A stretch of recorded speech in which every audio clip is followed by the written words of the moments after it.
Hola, hola, ¿cómo están? Teresa Rodríguez de la Vega, buenas tardes. Buenas tardes, Julio. Qué gusto coincidir acá contigo. Federico, Arturo, un gran abrazo. Gracias. Arturo Cano, buenas tardes. Muy buenas tardes, Julio, Teresa, Federico. Gracias a todas las personas que nos acompañan. Federico Bonazo, buenas tardes. Un gustoso saludarte, Julio, igual que a Tere, a Arturo y a la audiencia de Astillero. Bueno, déjenme a mí, antes de que entremos ya de manera formal y muy seria al análisis que se hace en esta mesa, déjenme platicar un poquito porque luego me quedo con esas ideas o esas intenciones de comentar algo, porque en esta mesa no es solamente Federico Bonazo el profesional de la música, no es solamente el hombre con una historia importante en toda esta tema musical, baterista, vocalista, de todo. Teresa Rodríguez de la Vega, el otro día te vi con una jarana o con algún instrumento musical de cuerda. ¿Qué? ¿También tocas o también? ¿Qué onda con todo eso, Teresa? No, estoy empezando porque me fui en la Candelaria a Veracruz, a Tlacotalpan. Y Teresa, se escucha, bueno, ¿soy yo o se escucha mal? Déjame ver qué es lo que está sucediendo, a lo mejor soy yo. no lo sé. Yo A lo ver, oigo bien. Teresa. Yo, Ah, yo te escucho perfecto. adelante, Teresa, adelante. Ok, les contaba, Julio, que en la Candelaria me fui a Tlacotalpan, Veracruz, invitada por una amiga jaranera de toda la vida. Y me atraparon la energía del fandango y de todo lo que ahí alrededor pasa, me atrapó.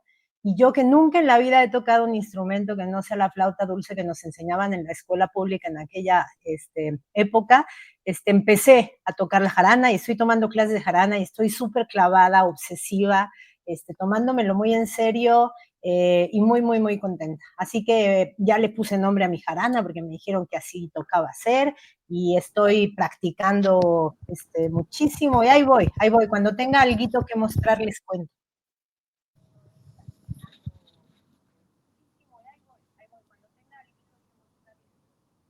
Bueno, bueno, muy bien, Teresa, muchas gracias. Y déjame, eh, Arturo Cano es todo un bailarín y Eso sí. todo también alguien que disfruta la música. Arturo Cano, ¿tú tocas algún instrumento o por qué eres tan buen bailarín que en las fiestas que hemos hecho, la sensación eres ahí bailando a diestra y siniestra, Arturo?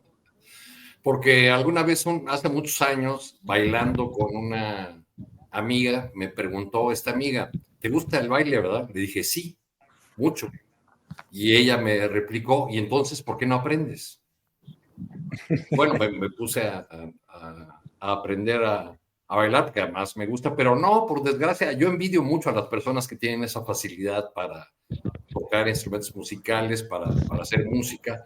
Yo me limito a escuchar, a disfrutar la música.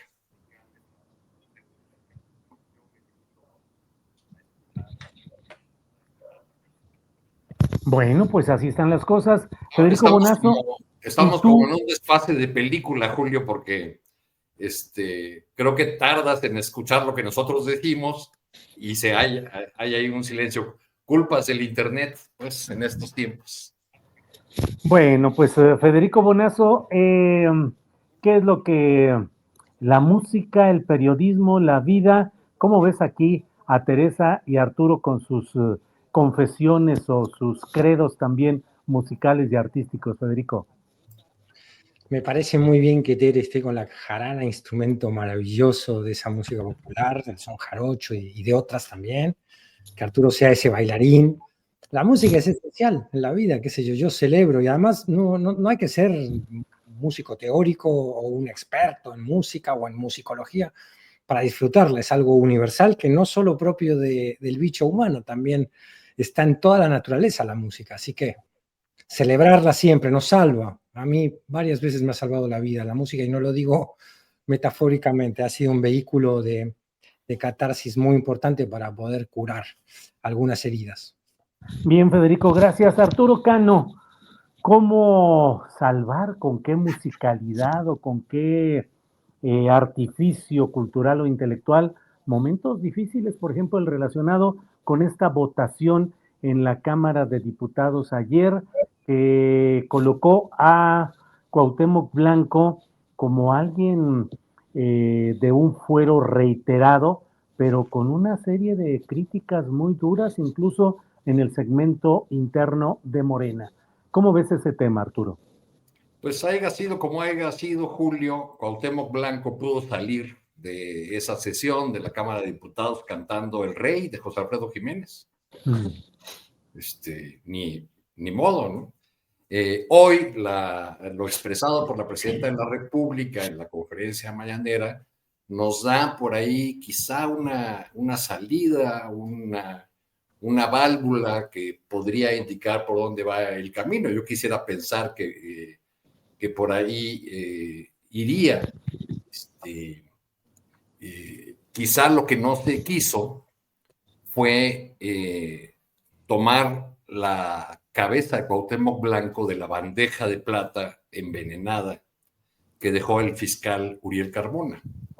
Hay que recordar en los antecedentes de este fiscal, pues que había contra él, o hay contra él muchas acusaciones relacionadas con diversos casos, señalamientos de corrupción con el crimen organizado, y un episodio en particular relacionado con el asesinato de una muchacha llamada Ariadna Fernanda, que provocó incluso la intervención directa de la hoy presidenta de la República cuando era jefa de gobierno. Recordarán ustedes este caso en el que apareció el cadáver de una muchacha en el estado de Morelos, y la fiscalía, encabezada por Uriel Carmona en ese momento, determinó que la muchacha había muerto por broncoaspiración, cuando en realidad, según diversas evidencias, incluso un video, había sido asesinada en la Ciudad de México y luego su cuerpo llevado al estado de Morelos. El choque de la entonces jefa de gobierno fue solamente una expresión pública de una investigación y de una convicción que había en el gobierno federal sobre el papel de Uriel Carmona, que fue electo fiscal cuando gobernaba el estado de Morelos, Graco Ramírez, un antiguo aliado y ahora adversario de la 4T, de López Obrador. Y pues hubo contra él muchos intentos de destituirlo, de desaforarlo, unos fracasaron, luego sí se pudo, luego lo metieron a la cárcel, salió libre, en fin, y en su despedida deja esa es la lectura que podemos hacer ahora a partir de las declaraciones mañaneras de la presidenta, deja este regalo, entre comillas, a la 4T, con una carpeta que según dictaminó la comisión respectiva de la Cámara, mal integrada. Entonces quizá estamos frente a un caso en el que no hay un interés de los más altos mandos de la 4T de proceder en contra de un aliado, si no es por convicción propia. Es decir, no proceder contra el aliado si esto forma parte de una operación de los adversarios. Vaya. Voy a pedirle luego a Teresa Rodríguez de la Vega su opinión sobre este tema, pero les ruego me permitan poner un minutito y fracción lo que dijo hoy la presidenta Sheinbaum respecto a este tema. Por favor. No conozco las pruebas, lo que hubieran tenido, es una decisión del Congreso. Sí es importante, más allá de pues revisar en todo caso cuáles eran las pruebas. El contexto es importante. Repito, siempre vamos a apoyar a las mujeres, eso no está en duda. Pero siempre tiene que haber pruebas suficientes para un caso como este. Ahora, ¿quién pone esta denuncia? ¿De dónde viene la denuncia que le hacen al exgobernador? ¿Quién la hizo? No, pero ¿qué fiscalía? Ese fiscal de Morelos, ¿qué característica tenía? No, pero aparte, encubridor de feminicidios. con muchos casos de corrupción. Fue desaforado por la Cámara de Diputados y por el Congreso local. Entonces, solamente para que se ponga en contexto, y es una decisión de la Cámara, pero bueno, siempre la Fiscalía, hoy tiene un nuevo fiscal, pues también que puedan revisar siempre cualquier caso de abuso a una mujer. ¿Qué opinas, Teresa Rodríguez de la Vega? No, pues todo mal, Julio, todo mal. En forma y contenido, porque en forma creo que lo has tú dicho muy bien ayer en la videocharla y en otros espacios. ¿Quién sabe qué se esté pactando allá adentro en la Cámara? ¿Quién sabe qué tanto estos personajes funestos, Monreal, Alito, estén haciendo un juego de pactos de impunidad, una especie de tanda de la impunidad en donde todos ponemos y después nos vamos repartiendo? Eso seguramente por el contenido, pero también creo que el hecho de que ayer se vote no al desafuero, argumentando una falta de pulcritud o de sustancia de la carpeta de investigación, es decir, haciendo como si la Comisión del Congreso fuera una especie de juez de los hechos que se le imputan, y no se entendiera que en realidad la Cámara podía hacer un gesto político de que Cuauhtémoc Blanco iba a ir a las instancias de la justicia sin fuero, que podía ser incluso un gesto político muy virtuoso que hasta les haría ganar la apuesta en el entendido, en la hipótesis de que esto sea una trampa funesta de la derecha, la oposición, con la mano de Uriel Carmona de por medio para meter en graves aprietos a la 4T.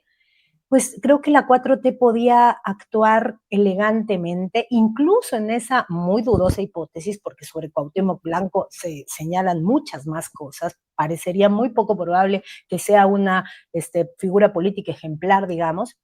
Pero aún en esa hipótesis, concediendo la duda en esa hipótesis, ¿por qué no actuar por principio en un tema además tan doloroso en este país como la violencia de género y la violencia sexual?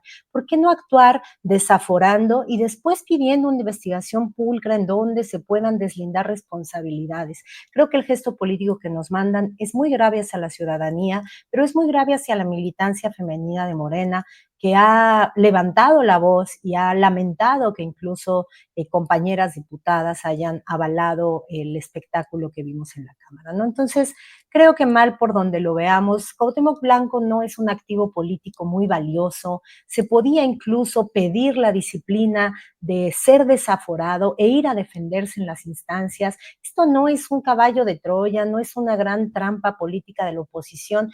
Hagamos de cuenta que cae Cuauhtémoc Blanco, no cae ninguna pieza fundamental, o sea, ponerse a la defensiva diciendo viene de los enemigos, entonces no hagamos nada.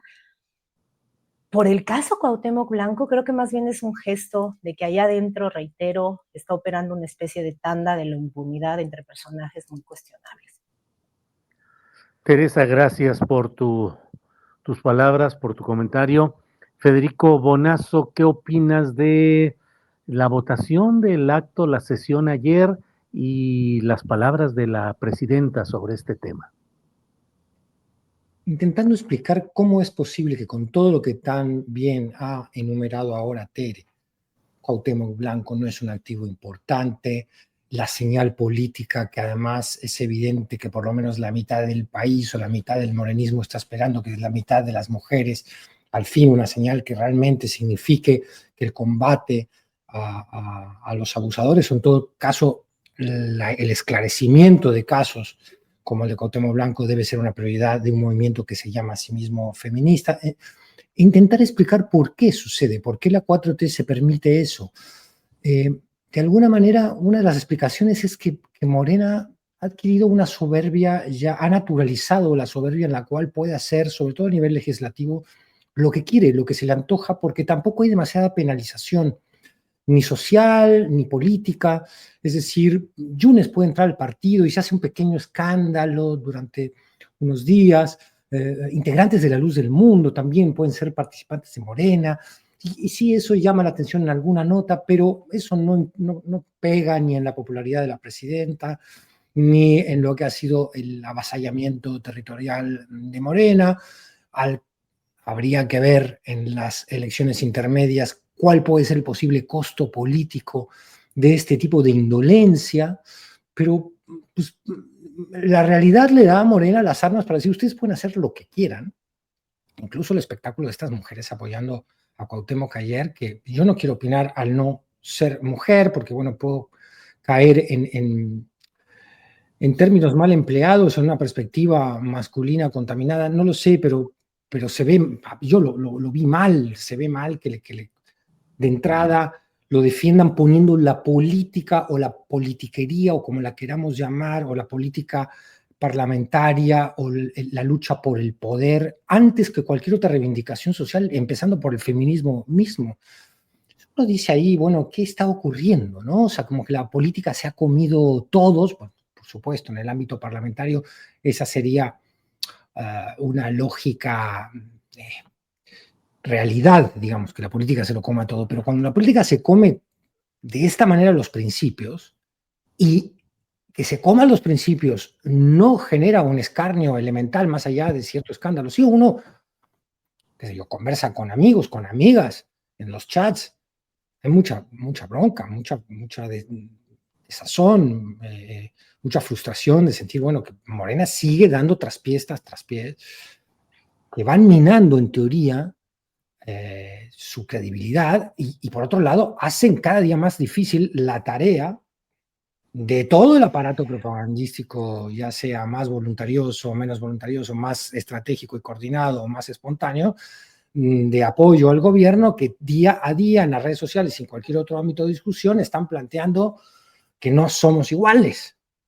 Pues cada día está más difícil sostener el no somos iguales, pero en esta época donde se ha naturalizado la falta de escrúpulos a todo nivel, pues el no somos iguales parece no tener ningún impacto en lo político, en lo cercano. Uno se anima a pensar, acá termino viendo la historia, recurriendo a otros casos similares en nuestro continente latinoamericano, de movimientos de izquierda que pecaron de soberbios, que luego sí, que en algún momento esto tiene un costo político, pero por ahora ese costo político no se ve en el horizonte y eso permite que sigan ocurriendo este tipo de situaciones. Gracias, Federico. Arturo Cano, tu visión de reportero político siempre atento a los detalles de lo que va sucediendo en estas estructuras, ¿cómo viste el hecho de que hubiera expresiones como las de María Teresa Ili, diputada por Morena de la corriente claudista, muy duras contra este tema del desafuero o no de Cuauhtémoc Blanco? Gabriela Jiménez, vicecoordinadora del grupo parlamentario de Morena, que incluso hubo quienes desde dentro propusieron que la destituyeran. Alfonso Ramírez Cuellar, que planteó que pueda haber una modificación legislativa para que se cancele definitivamente el fuero de los legisladores. Hay, más allá de la votación en la cual hubo 20 y tantos votos de morenistas contra la impunidad o contra la impunidad pues de Cuauhtémoc Blanco, más allá, y abstenciones, 12 abstenciones, ¿crees que está viviéndose un momento de turbulencias internas del morenismo, al menos en la Cámara de Diputados, entre más cercanos al claudismo, a Claudia Sheinbaum, y otros como Pedro Aces y Ricardo Monreal, que representan, digamos, al morenismo del pasado, Arturo? Bueno, finalmente, Julio, los diputados que han sido identificados como claudistas, en su mayoría terminaron alineándose con la decisión mayoritaria del grupo. Había Alfonso Ramírez Cuellar, a quien muchos han ubicado como el hombre de Claudia Sheinbaum en la Cámara de Diputados, pues encabeza un grupo de legisladoras y legisladores que no rebasa en número las 40 personas. No tienen la mayoría o no tienen la fuerza interna para enfrentar, digamos, una decisión del bloque hegemónico o del bloque que controla. Lo que preguntas me lleva a mí a otro punto, una insistencia de la 4T en estos tiempos, a partir sobre todo de que la presidenta Sheinbaum tomó el cargo, que es la insistencia en que lo más importante en el segundo piso es preservar el legado de Andrés Manuel López Obrador. Pero no son justamente los personajes que dejó el expresidente López Obrador empoderados en el Senado, en la Cámara de Diputados, en otros espacios, los que están afectando, dañando ese legado, es decir, la posibilidad de que ese legado se consolide y se proyecte hacia el futuro en el gobierno de la presidenta Sheinbaum. Es Adán Augusto el que lanza acusaciones de corrupción contra Ricardo Monreal, es Ricardo Monreal, sus aliados, Manuel Velasco, destacadamente, los que se atraviesan a la iniciativa presidencial sobre el nepotismo. Es Pedro Aces y su exhibición cínica de riqueza, de su rancho, de su helicóptero, las filas que hacen los propios diputados allí en sus oficinas para que los atienda, porque tiene mucho más poder en algunos rubros que el propio Ricardo Monreal. Entonces hay que insistir en esa pregunta. ¿La preservación del legado de López Obrador es posible con estos personajes? Porque lo que vimos con Cuauhtémoc Blanco, además de esas penosas escenas del presidente de la Cámara callando a una diputada de Morena o de un grupo de diputadas de Morena, acuerpando, cobijando al muy valiente diputado Cuauhtémoc Blanco, que solamente se atrevió a decir que comparecerá ante las autoridades cuando lo rodearon y lo cobijaron las morenistas al grito de no está solo, un grito en realidad digno de mejores personajes, un grito que le dirigían a López Obrador en distintos momentos los morenistas. Creo que Citlali Hernández y las diputadas que votaron en contra tienen una puerta abierta y la posibilidad de, con la sugerencia que planteó hoy la presidenta Sheinbaum, de insistir que que el nuevo fiscal de Morelos ya ha dicho algo al respecto. Vi hace un momento unas declaraciones de la Fiscalía de Morelos, planteando que, y su nuevo titular, Edgar Maldonado, planteando que van a reponer esta investigación. Pues ahí está una puerta para que el legado del primer piso no quede en manos de estos lastres, porque por lo visto ayer en la Cámara de Diputados, pues tal parece que no hay techo de cristal, sino un techo de plomo impune. Bien, Arturo, gracias. Teresa, te tocó hoy los videos antes de los comentarios. Déjame poner, son 30 segunditos de lo que ha dicho Ricardo Monreal y luego te pido tu opinión sobre esta nueva clase política 4T. Adelante, por favor. ¿No hay primo? No, el país es el que es un primor, pero nosotros no tenemos nada que ocultar. Nuestras relaciones con la sociedad son muy claras. Es ser auténticos, ser leales y ser congruentes con los compromisos adquiridos con la población. Y con el PRI hay respeto. Nosotros no nos vamos a enfrentar a ninguna fuerza política. Y antes de esa sesión de desafuero, Teresa Rodríguez de la Vega, Pedro Aces, que es la mano derecha, el segundo en el mando político de la Cámara de Diputados, dijo, si hay alguien feminista, he sido yo siempre. ¿Qué opinas de estas declaraciones y de estos personajes y qué tanto ayudan o perjudican a la causa 4T este tipo de políticos y políticas, Teresa? Creo que está pasando una cosa muy extraña, como en el hecho de que en Palacio Nacional hay un fortalecimiento del manto de legitimidad ético-política que reviste a Claudia cotidianamente. Creo que el balance de estos primeros meses de su sexenio es un balance en el que se ha logrado proyectar una imagen ético-política muy sostenida de Claudia Sheinbaum, con un gran, reitero, manto de legitimidad, y un Congreso que inició con una gesta legislativa de aplanadora para las reformas constitucionales, pero con una forma muy desaseada, ¿no? Entonces, y un legislativo que ha optado porque no le importa que ahí no haya un revestimiento de ningún manto de legitimidad ético-política de ningún estilo, ¿no? Entonces, si pensamos lo que ha definido estos meses de la legislatura de segundo piso de la Cuarta Transformación, es el desaseo y el protagonismo de los peores personajes masculinos. En un tiempo de mujeres, veamos quiénes han torcido la tuerca en las cámaras, ¿no?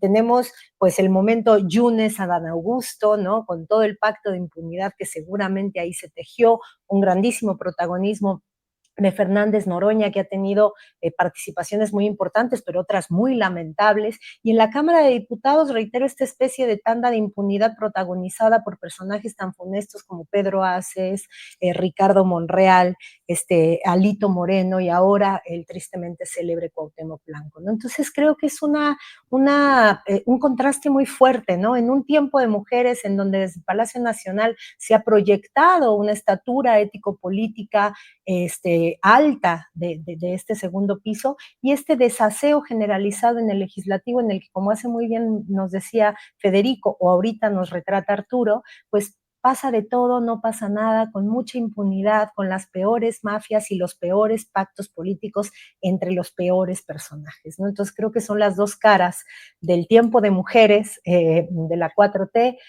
intentando avanzar la agenda feminista, y este congreso en donde los señoros autoproclamados feministas hacen pactos de impunidad en temas tan sensibles como la violencia de género.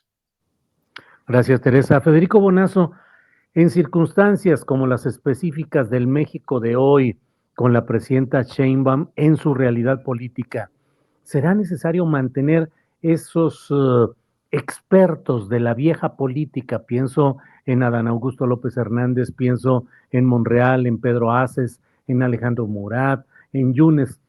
¿Serán necesarios para poder dar pasos adelante eficaces en la construcción de un nuevo escenario político, o son prescindibles y deberían ser removibles en un esquema de nuevo, renovado y refrescado poder político de la presidenta Sheinbaum?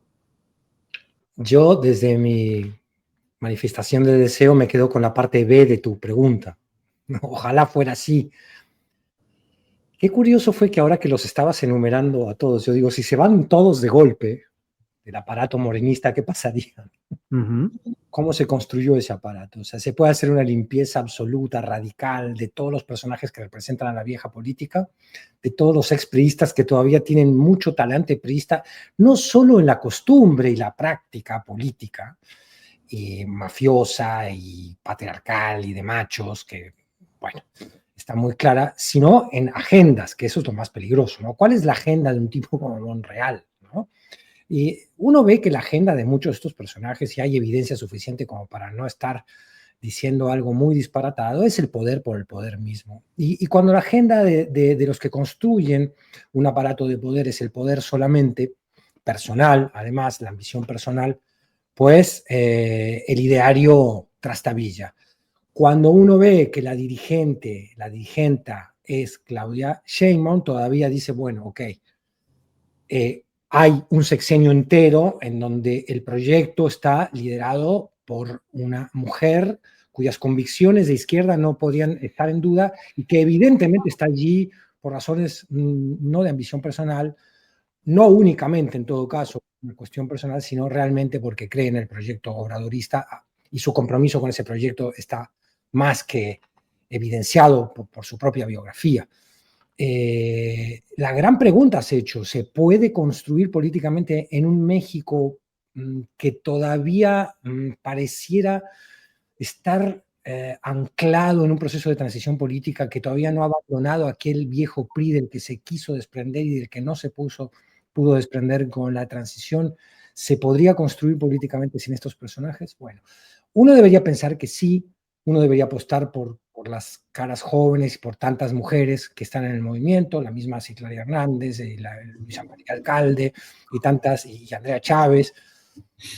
Ahora, es difícil también pensar que la vieja política de siempre, maquiavélica y asquerosa y puerca, va a limpiarse, porque tampoco hay demasiadas condiciones internas o externas como para aventurar ese deseo más que noble, ¿no? Pero sin duda, con esto termino el comentario, sin duda debería haber muchísimas más señales, mucho más concretas y decididas, ya en el segundo piso de la 4T, porque se puede entender que el primer piso de la 4T y la estrategia de López Obrador fuera sumar para llegar, porque de otra manera no iban a llegar o él sentía que no iba a llegar. Pero ahora ya no es esa la circunstancia política, ya no es esa la correlación de fuerzas, y que se siga perpetuando el poder que se le otorga a estos personajes. No solo es que son personajes secundarios o periféricos, sino que son personajes centrales. No olvidemos al secretario de Educación también. ¿Cuál es el proyecto de María Delgado? ¿No? En fin, creo que se desaprovecha una oportunidad de hacer una renovación, tanto generacional como política, que estaba ahí, que tenía muchas posibilidades de ser mucho mejor de lo que estamos viendo, por lo menos. Bien, Federico, gracias. Julio, Sí. Ahora que hacías tú esta lista de personajes notables, se me ocurría que si yo tuviera talento para dibujar y fuera monera, haría un cartón que dijera, llegamos todas, como una pancarta sostenida por Alito, por Cuauhtémoc, por Pedro Aces, por Monreal, por Yunes, por Murat, porque sí está cañón, o sea, porque esos ahí siguen y ahí seguirán y parece que no se van, ¿no? Bajo el lema nos llegamos todas, pues, que es como... Claro. Y además estos son los nombres más conocidos por los cargos que han ocupado y porque tienen una relevancia nacional.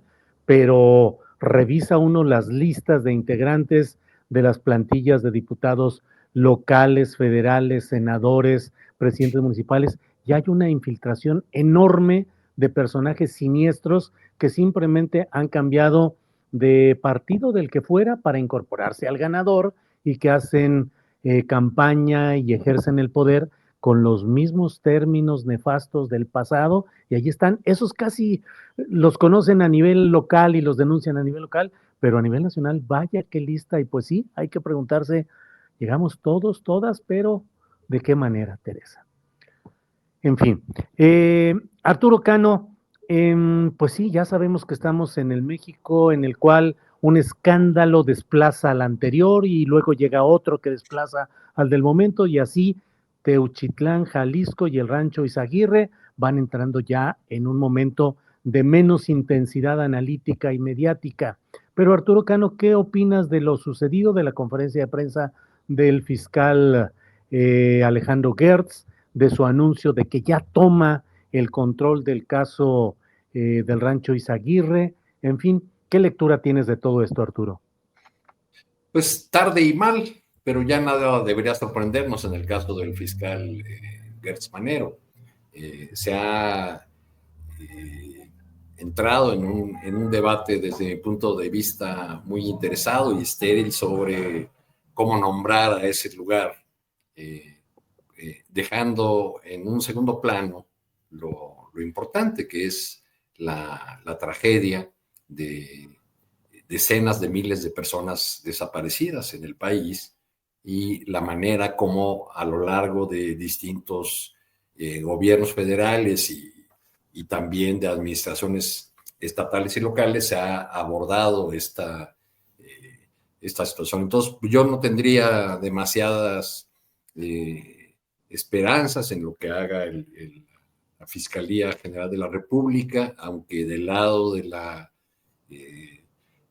prensa independiente y de los colectivos de buscadoras, seguramente pues no cesará la exigencia de justicia, de limpieza y profundidad en las investigaciones, estamos además frente a colectivos, por desgracia, que ya tienen tantos años en esta lucha, que pues han ido acumulando todo un bagaje de aprendizajes sobre cómo tratar a las autoridades, sobre los pasos que hay que dar para garantizar la reparación del daño, para garantizar los derechos de las víctimas, no solamente de las personas desaparecidas, sino de las familias en su condición de víctimas, como lo son los familiares de personas que están desaparecidas. Creo que para el futuro este episodio va a dejar muchas lecciones sobre los límites de nuestra profesión, sobre la ética, sobre muchas cosas que han estado en el debate cotidiano, en esta simplificación torpe de un bando u otro, nada más falta que de un bando, nada más falta que digan sí, pero el PRI mató más, o que del otro bando digan que nunca había pasado algo así, que solamente pasa a partir del gobierno de López Obrador. Pero bueno, así están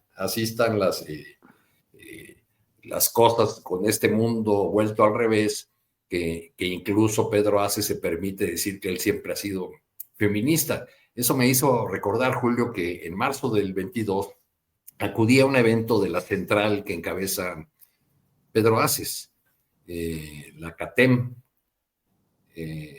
y fue precisamente un congreso de mujeres, de las mujeres de la CATEM, y el único hombre que estaba ahí en el escenario, en el Teatro Hidalgo, era Pedro Aces, que habló el tiempo que quiso, que saludaba a las principales mujeres de la CATEM, casi a todas como sus ahijadas, ¿no?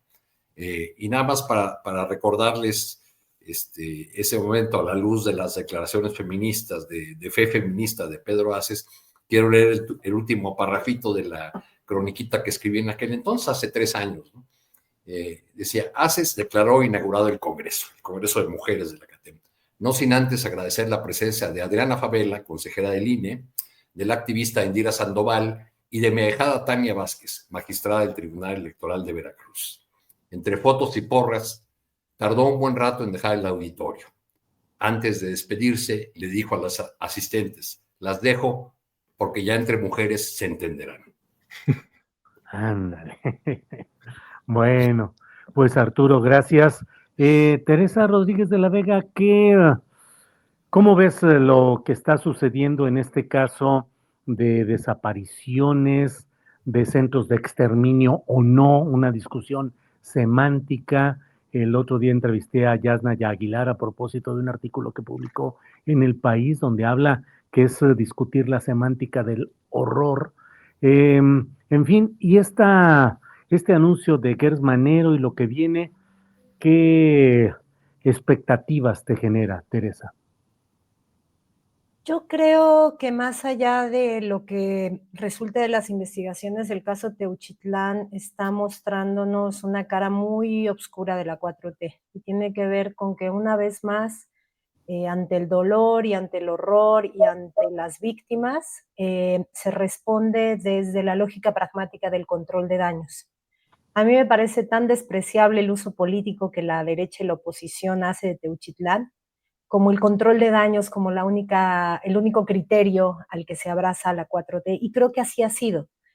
Más allá de la aparición de García Harfuch, deslindando algunas responsabilidades y diciendo más o menos lo que se estima que pudo haber sucedido allí, si nosotros vemos la narrativa oficial, formal y no formal, ¿no? La de la conferencia mañanera, pero también la de Gers Manero, pero también la de las vocerías no oficiales que aparecen por aquí, por allá en redes y medios de comunicación, la política ha sido control de daños. Y el control de daños, por un lado, ha tomado la forma que criticaba Yasnaya en términos de estas distinciones conceptuales que de pronto nos parecen cruciales para decirle a las cosas por su nombre, que además siempre son respuesta a la derecha. Si la derecha dice campos de exterminio y esto es Auschwitz, vamos a decirles que no son Auschwitz. Pero las víctimas están diciendo otra cosa. Las víctimas decían teníamos que tener acceso a las ropas y zapatos para saber si nuestros familiares habían podido pasar por ahí, ¿no? Estarle contestando desde la narrativa oficial al uso político. Y creo que esta cosa de la terminología ha sido eso. Y la otra que ahorita está empezando a imperar y que conociendo como conocemos a Gertz Manero y su ocultamiento del caso Ayotzinapa, un caso sensible de desaparición forzada, por ejemplo, no se entiende, que tiene que ver con, el problema son las fiscalías estatales, el problema está en los estados, ¿no? Como si eso quitara responsabilidad a una FGR que ha sido en el mejor de los casos omisa y muy probablemente no solo han sido problemas de omisión. Entonces a mí me parece que ha sido como muy, muy triste, es muy triste que la prioridad no sean las familias buscadoras, es muy triste que no sean ellas las interlocutoras, que el interlocutor siempre sea la derecha, y si tú dices Auschwitz, yo digo que no es un campo de exterminio, y si tú dices todo está peor que nunca, yo te digo que estaba peor antes y que todo esto viene de antes, todo en una lógica de control de daños, y ante el horror, ante el dolor de las familias que están buscando, la lógica tendría que ser otra, cercana a ellas, acompañándolas y no contestándole en esta perorata eterna, ¿no? A mí me extraña que además se dice, yo vi varios perfiles muy cercanos a la 4T, estas especies de vocerías no oficiales diciendo, Teochitlán no será el Ayotzinapa de la 4T. ¿Y qué es eso? Es puro control de daños, es con esta no nos van a pegar, y en medio el dolor de familias buscadoras que no encuentran en la autoridad nada que no sea el cálculo político de cuánta legitimidad vamos a perder y cuánto es el costo que vamos a pagar, y evitémoslo, ¿no? Muy, muy indignante, creo yo. Gracias, Teresa. Federico Bonazo, ¿qué opinas sobre este tema de las declaraciones del fiscal Gertz Manero, la atracción del caso, el manoseo de la visita mediática y de grupos diversos al rancho Izaguirre, y esta batalla semántica, este control de daños que nos comenta Teresa Rodríguez de la Vega, en el sentido de, pues, esos voceros extraoficiales de la 4T que fueron convocados a la propia conferencia mañanera de prensa para decir, no había hornos crematorios, no había ninguna estructura, no vi por ningún lado, no son centros de exterminio, cuando el fondo del asunto, pero en fin, esas son mis opiniones y esas no cuentan, sino la tuya, Federico. ¿Cuál es tu punto de vista? No, estoy de acuerdo al 110, al 200% con lo que acaba de expresar Tere, y esa ha sido mi postura pública en mis redes sociales también. Intentando explicarnos por qué hay tanto énfasis sobre el vocablo exterminio, yo me atrevo a arriesgar un par de hipótesis. El vocablo exterminio tiene implicaciones legales. O sea, yo no solo, o sea, por supuesto que hay control de daños y hay una pérdida de sensibilidad social, algo imperdonable para un proyecto de izquierda, ¿no? Imperdonable. Si hay algo que no tiene permitido perder la izquierda, es su sensibilidad social. Sin duda lo hay, y por supuesto que no es Gertz Manero el que la va a restaurar, ¿no? Eso queda sobrado.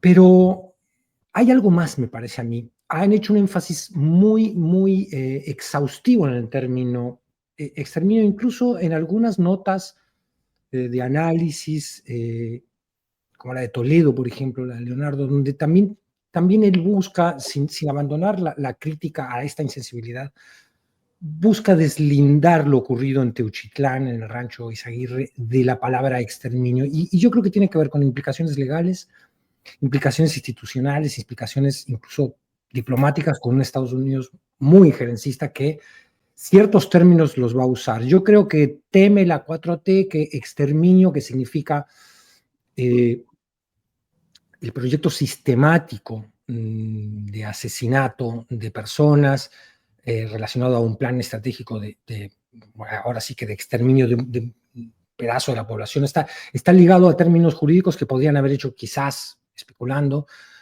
provocado una intervención de la OEA o de la Corte Interamericana de Derechos Humanos, algo que en este momento no quiere, o que en ningún momento ha querido ni López Obrador, ni la 4T, ni el segundo piso de Claudia Sheinbaum tener que enfrentar.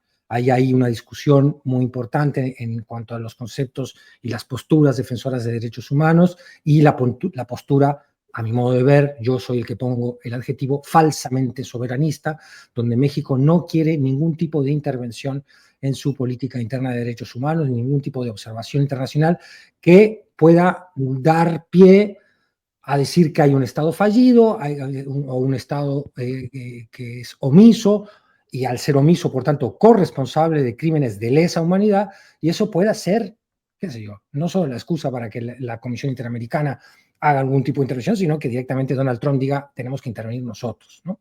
Sí, yo creo que en el caso concreto del vocablo hay algo por allí. Y muchos de los repetidores y voces que han repetido esta tesis no están, creo yo, calculando en esto, sino que están justamente en no otorgarle a lo que Latinus, a la RAC y todos los medios de la derecha han, ahí sí que coordinadamente llamado el Ayotzinapa de la 4T. No hace falta, si fueran inteligentes estas personas, invocar ninguna Ayotzinapa de la 4T, porque Ayotzinapa, siempre lo decimos, son dos crímenes. El segundo, el de la verdad histórica, no ha sido solucionado por la 4T. Incluso varios de los que podrían ser responsables han sido exonerados por la 4T y por el fiscal actual. Entonces no hace falta que Teuchitlán se quiera convertir propagandísticamente en algo que de naturaleza tan diferente a lo que es lo de Ayotzinapa. Yo esbozo esta hipótesis, no con el ánimo de descargar lo que para mí es, repito, y con esto acabo, la insensibilidad social creciente que uno ve en este movimiento de izquierda, sino para intentar entender el énfasis que se ha hecho concretamente sobre el vocablo exterminio. Bien, Federico, gracias. Antes de que avancemos, ya estamos en la parte final, pero Arturo, tú mencionabas las declaraciones del fiscal de Morelos, del nuevo fiscal, y las tenemos, se lleva un minutito, vamos a ponerlas por favor para compartirlas. Tenemos conocimiento de que se llevó a cabo el día de ayer la sesión de la sección instructora, en donde nosotros seremos muy respetuosos por cuanto hace a la determinación que se tome en ese órgano colegiado, y también estamos a la espera de que nos informen sobre la determinación al respecto. Cabe hacer mención, y es importante señalar, que esta carpeta de investigación se inicia en el mes de octubre del 2024, en una gestión independiente y anterior a la que hoy me toca representar. Esta carpeta de investigación llega al Congreso de la Unión enviada por el anterior fiscal, y es por ello que se hace la valoración de la sección instructora de las constancias que en su momento integró la anterior gestión de la Fiscalía General del Estado de Morelos. Para el caso de que haya existido alguna omisión, alguna falta por algún o alguna servidor público de la Fiscalía General de Justicia del Estado de Morelos, he instruido al visitador general haga la investigación correspondiente, y en caso de resultar que existió tal omisión, se sancionarán a los servidores públicos a que haya lugar. Es cuanto, muchas gracias. Bueno, pues este fiscal es un personaje que era coordinador de asesores o coordinador del gabinete de la actual gobernadora Margarita González Arabia. Así es que de alguna manera puede entenderse que la voluntad política de la gobernadora de Morelos podrá influir en el curso que tome esta retoma de la investigación con este nuevo fiscal. Arturo Cano, se nos va acabando el tiempo y ya no alcanzamos a hablar sobre la visita de la secretaria de Seguridad Interior de Estados Unidos, Kristi Noem, quien vendrá a reunirse con la presidenta de la República en una visita que tiene como contexto pues la definición de Donald Trump de aranceles, no aranceles, aranceles menores, en fin. ¿Qué opinas de esa visita o del tema que quieras abordar ya en esta parte final del programa, Arturo? Julio, desde el sexenio pasado ya nos tienen acostumbrados a estas visitas periódicas que ya parecen, digamos, visitas de doctor de altos funcionarios del gobierno de Estados Unidos a Palacio Nacional. Siempre estarán sujetas a la interpretación de si vienen a exigir cuentas y aquí les rinden cuentas, o si preferimos la explicación que ha dado recurrentemente la conferencia mañanera la presidenta de que se trata de coordinación que necesariamente tiene que haber con el gobierno de Estados Unidos. Y a propósito de ese escenario que se da otra vez en el Palacio, ayer me parece la presidenta Sheinbaum recibió la visita del Sindicato Nacional de Trabajadores de la Educación, encabezado por su líder Alfonso Cepeda. Recordarán que el anuncio de el retiro de la iniciativa de reforma a la ley del ISSSTE se hizo tras una reunión de la presidenta con la CENTE y no con el Sindicato Nacional. Bueno, yo le pido a nuestra audiencia que busquen las redes sociales de Alfonso Cepeda y del CENTE y las fotos que el propio CENTE subió de esta reunión en Palacio Nacional. Hay varias curiosidades. Primera, que no hay una foto de Cepeda con la presidenta Claudia Sheinbaum, son los líderes del sindicato los que se toman fotografías. Y luego, que en el marco de las protestas de la CENTE y de otros grupos de maestras y maestros en diversos lugares del país, el líder del CENTE llega a decirle a la presidenta, a recordarle a las puertas de Palacio, nosotros representamos 92% de la membresía y tenemos la representación legal de los trabajadores de la educación. Y los que ha recibido, refiriéndose a la coordinadora, solo representan 8.5%. Bueno, hablando de esto de la arrogancia cuatrotera que refería Federico, de modo que el líder del CENTE ahora le va a decir a la presidenta a quién sí puede recibir y a quién le concede representatividad o no para discutir problemas de los gremios o de las trabajadoras o trabajadores de la educación. Echen ojo a esas fotos que publicó el CENTE, porque en todas sus fotografías de Palacio Nacional, Alfonso Cepeda salía siempre sonriendo. En estas, ¿no? Sindicalismo porcentual, por lo que veo, Arturo Cano. Así es. Fin. Bueno, Teresa Rodríguez de la Vega, en esta parte final, el tema que desees abordar, por favor. A ver, me quedo con lo de la visita que lo teníamos ahí en el tintero, porque esta visita efectivamente se da en el contexto de que se acerca peligrosamente el 2 de abril, ese deadline arancelario que nos tiene como muy preocupados y ocupados. Pero se da también en otro contexto, y es el contexto de que esta mujer viene llegando de El Salvador, y se da en el contexto de que El Salvador ha tenido esta política de recepción carcelaria a la expulsión migratoria de Estados Unidos.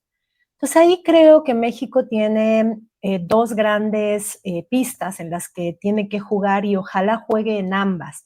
Hasta ahorita la presidenta ha dicho que recibirá a la secretaria con un informe detallado de lo que hemos hecho bien en materia de fentanilo, de contención migratoria, de forma tal que podamos incidir en este deadline del 2 de abril. Pero el otro tema es un tema de principio y ojalá se aprovechar esta visita para que Claudia Sheinbaum vuelva a ser una voz de liderazgo ético de la región latinoamericana ante la criminalización de la migración como política de Estado norteamericana.